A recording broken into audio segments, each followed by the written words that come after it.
message to my Christian friends. I know and you know that ever since you were a child and you heard the idea that God is a man from your parents or from your Sunday school or from whoever told you this belief system, you questioned it. And you had the right to question it. You were correct to question it. Why? Because it makes no sense. God, who is infinite in wisdom and power and knowledge and strength, cannot be both infinite and finite at the same time. He cannot be both unlimited and limited at the same time. You had a right to question. You are right to question that.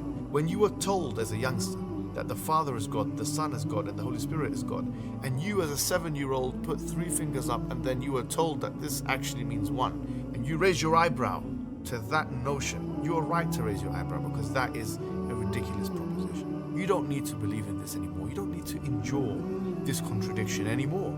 You can relieve yourself from enduring this contradiction and believe in God and His oneness. As the Quran says, وَلَا تَقُولُوا ثَلَاثَ. Do not say 3. إِنْتَهُوا خَيْرٌ لَكُمْ. That just stop, it's better for you.